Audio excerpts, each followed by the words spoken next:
যেই দিন তোমার মধ্যে অবসেশনটা চলে আসবে যে তুমি খাওয়া ঘুম না 24টা ঘন্টা তুমি এটা ছাড়া আর কোনো কিছু ভাবোই না, ভাবতে পারো না, তোমার পুরো লাইফ এটার উপর ডিপেন্ড করে, ওই দিন দেখবা যে আশপাশের মানুষজন বলছে তুমি পাগল নাকি, এত তো দরকার নাই মামা। কিন্তু এইটাই দরকার, এইটাই দরকার। কারণ বাংলাদেশে দেখো, বাংলাদেশে ভালো ছাত্ররা একটা ভেষ ধরে থাকে যে আরে আমি বেশি পড়ি নাই, চান্স পাওয়াদের কথা শুনবো, আরে কিছুই পড়ে নাই, মনে করো বিড়ির আগুন দিয়ে পড়ে চান্স পাই গেছে, কিন্তু পাগলের মতো পড়ছে।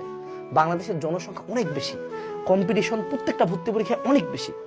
এই জন্য এই জায়গাটাতে আগাইতে গেলে অবসেশন দরকার, অবসেশন, নট প্যাশন, অবসেশন। আমার জীবন আর কিচ্ছু নাই। যদি তুমি অবসেশন তোমার লাইফে আনতে পারো, এইচএসসি পার হইছো, অ্যাডমিশনও পার হইছো, লাইফের অন্যান্য যে কোনো হার্ডেল পার হইতে পারবো।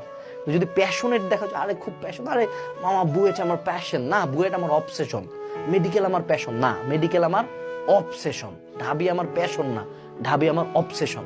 আমি প্রতিদিন সকাল থেকে উঠে ঘুমানোর আগে পর্যন্ত আমি শুধু এইটা নিয়ে চিন্তা করি, এটার জন্যই পড়ি, এটার জন্যই দৌড়াই। তাহলে দেখবা ঠিকই সফলতা হোক, চান্স হোক, হয়ে যাবে। সো এইচএসসির পড়া নিয়ে অবসেশনটাতে ঢুকে পড়ো, দেখবা সরসরায় সিলেবাস আগাচ্ছে। আশা করা যায় এই ভিডিওটা তোমাদের কামব্যাকের জন্য ইনাফ ছিল।